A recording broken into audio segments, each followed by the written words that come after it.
1, 0. Alan, siguiendo con las videos entrevistas, ¿cuánto tiempo tienes en escena? Es una pregunta, digamos que bastante difícil, ¿verdad? Porque,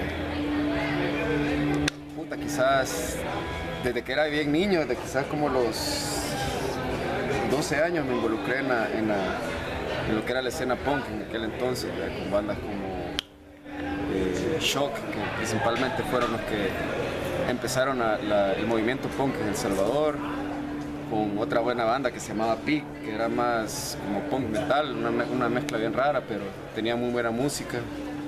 Entonces yo fui a un par de shows de ellos y me interesó mucho la música. Aparte de todo, yo conocí la música por el skateboarding. Yo patinaba mucho en ese entonces.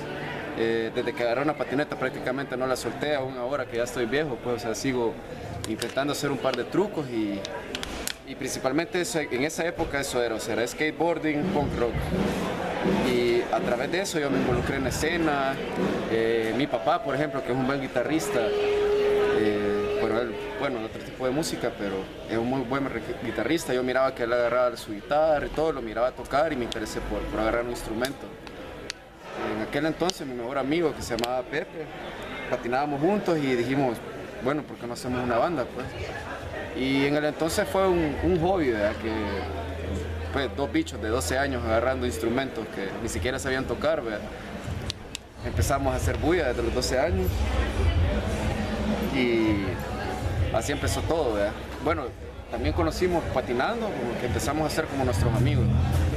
Y llegó un gringo, cabrón, que se llamaba Justin, que al más le gustaba también el punk rock y tenía guitarra eléctrica, era el único que tenía guitarra eléctrica. Entonces, puta, cuando tenía la guitarra eléctrica, yo le robé la guitarra eléctrica a mi papá y ahí empezamos a hacer bulla, empezamos a hacer nuestros proyectos y todo, pero digamos que desde los 12 años y ahora tengo 33 años, digamos que me he mantenido en la escena musical.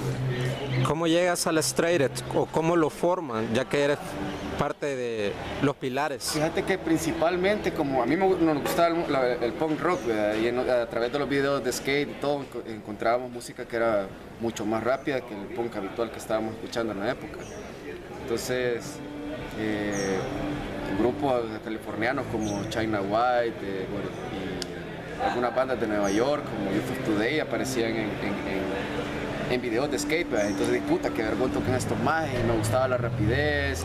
Empecé a escuchar DRI porque música hardcore acá en El Salvador ha existido quizás desde los 80, o sea, mucha gente emigró por el conflicto armado, tuvo que emigrar a Estados Unidos y ellos empezaron a escuchar música, patinaban y todos se movían en el mismo ambiente en Estados Unidos, entonces ellos mandaron música. Y mucho de esa música se encontraba en la escena de metal de El Salvador. Era lo chistoso que se encontraba en la escena de metal y así empezaron como a adquirir discos como DRI, Suicidal Tendencies. Y a través de eso fue que conocí el hardcore. Ya una vez que empecé a tocar hardcore, empecé como a escuchar más música.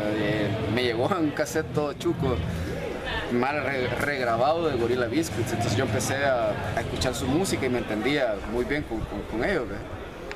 Pero no fue hasta, no recuerdo el año, fue como en el quizás 96, que un amigo de nosotros trajo un disco que era no sé si el We're Not In This Alone o Can't Close My Eyes de Youth of Today. Y en el principio escuché los 3 primeros acordes de esas canciones, inmediatamente cambió mi vida. O sea, al pegar, agarrar las letras, yo no sabía inglés en el entonces, agarraba un libro, las traducía y entonces yo me sentí muy identificado con la escena en ese entonces. Y prácticamente ahí, o sea, mi vida prácticamente en ese entonces, digamos que me gustaba tomar mucho, me drogaba, andaba en la calle, o sea, yo no tenía ningún futuro, pero al escuchar letras como esas, principalmente 3 acordes, cambiaron mi vida. O sea, desde entonces, desde como el 96 o por ahí, me he quedado yo en escena. ¿Por qué es importante mantenerlo vivo? Fíjate que yo siento que es una decisión más personal. Y pues en mi caso, o sea, yo si no hubiera tenido de hacer drogas, de estar tomando y fumando, o sea, quién sabe a dónde hubiera estado. Yo tengo muchos amigos que, por ejemplo, han muerto pues a causa de las drogas y los han sido perseguidos por ese tipo de cosas. Yo afortunadamente, o sea, me identifiqué con las letras y mi vida en ese entonces necesitaba un cambio. Y ese cambio fue dejar de tomar, fumar, no hacer drogas. Y me puse metas en mi vida que hasta el momento creo que las he alcanzado casi todas. Y yo siento que eso es lo importante, o sea, que vos te identifiques con algo, que vos te propongas metas, que vos sigas adelante con tu vida, que cumplas tus metas y cumplas tus sueños. O sea, independientemente sea, o sea, yo no voy a tomar, fumar, está bien. O sea, hay muchos amigos de nosotros que toman y fuman, pero no hay ningún problema. O sea, lo importante es mantener la amistad, mantener la música viva. Y eso, más que todo, es de lo que se trata Straight Edge. Straight Edge en sí no es una regla así que tenés que cumplir rigurosamente, no tomé, no fumé, o sea, vamos mucho más allá de eso. O sea, sí es cierto. ¿Por qué? Porque vos estás más consciente de lo que estás haciendo, si estás claro en tu mente y si no estás envenenando tu cuerpo.